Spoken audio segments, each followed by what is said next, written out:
Testing. 1, 2. Yes, this should suffice. The audio quality is acceptable. The date is irrelevant. Time is irrelevant. What matters is the thought, the deduction, the truth. This is one of many recordings, an archive of ideas, observations, and conclusions that may never be heard. And yet, I record them nonetheless, because knowledge once realized cannot be undone, and some truths are too important to be lost. This will be entry number 01 in my private archive.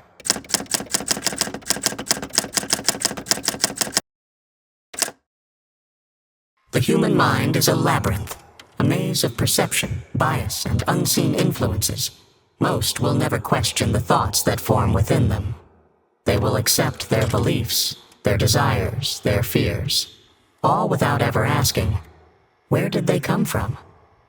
But you are different.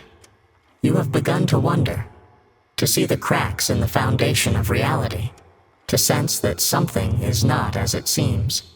And so, you are here, listening, watching, seeking. This is not a story. It is not entertainment. This is a dissection, a methodical unraveling of the very fabric of thought itself. We will go deep, beyond the surface, past the illusions that keep the mind shackled. The cognitive code, a structure so deeply embedded within our world that most cannot even perceive it. But once you see it, you cannot unsee it.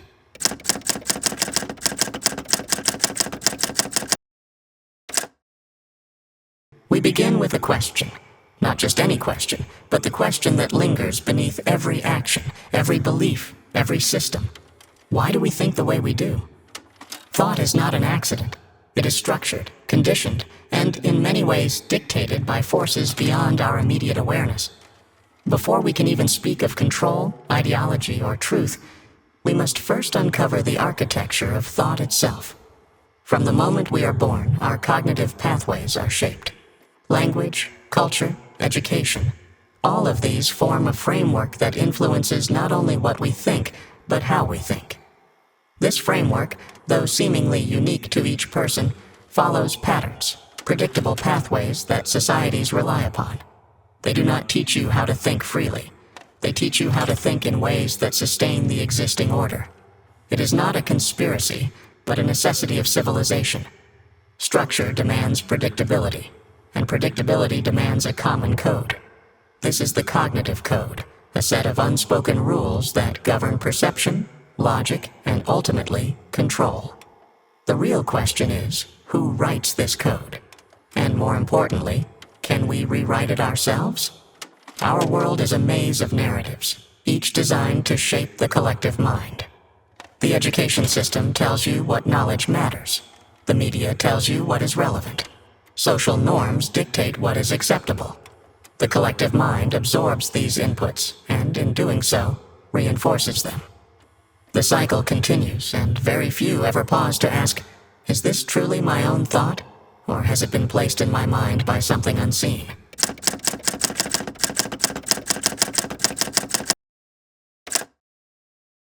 Now that we have dissected thought, we move to its most dangerous manifestation, ideology.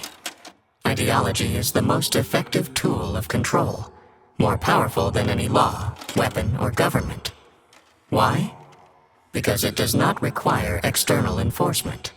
Once an ideology takes root in the mind, it self-perpetuates, needing no outside force to sustain it. Those who accept it become its guardians, its enforcers, willingly policing themselves and others in its name. Ideology is not necessarily political. It is not merely left or right, capitalist or socialist, religious or secular.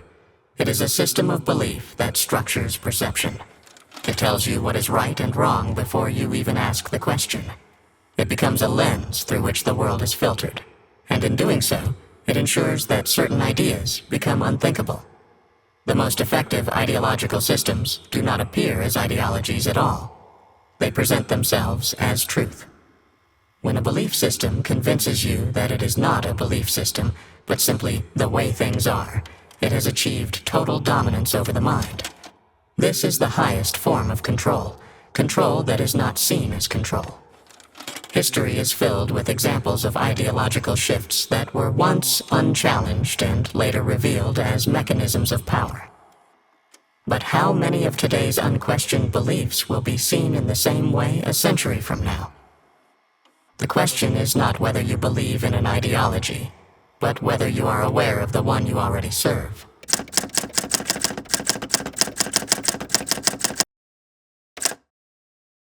If ideology is the structure, psychology is the mechanism that keeps it in place. Humans are not rational creatures, no matter how much we would like to believe otherwise.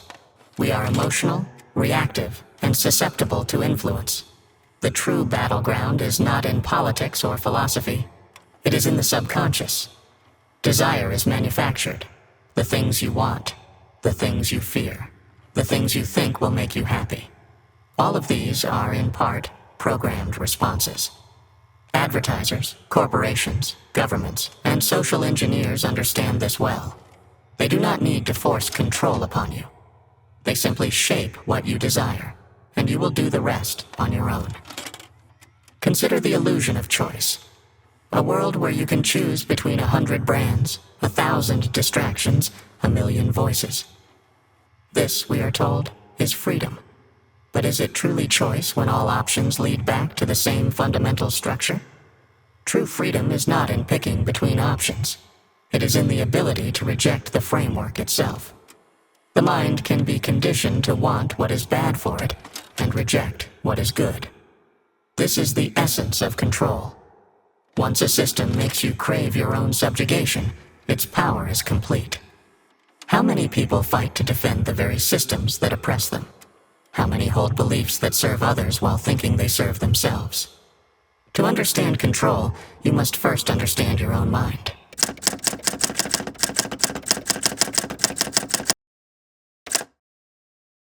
Beneath the surface, there are forces, unseen architects, who shape the world's cognitive code. They do not act in the open. They do not need to. Their influence is woven into institutions, into laws, into culture itself.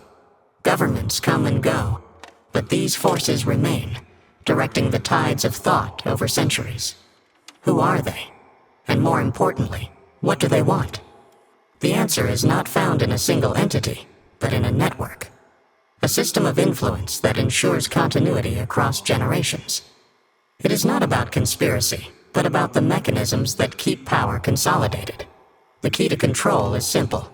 Shape what people believe to be true, and they will enforce their own chains.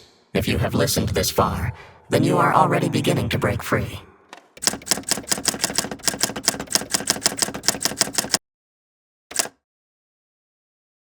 Awareness is the first step, but awareness alone is not enough.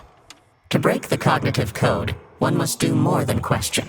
It requires a rewiring of thought itself. This is not an easy path. It demands discipline, introspection, and the willingness to let go of comforting illusions. You must learn to recognize when your thoughts are your own, and when they are merely echoes of an imposed system. True power does not belong to those who rule through institutions.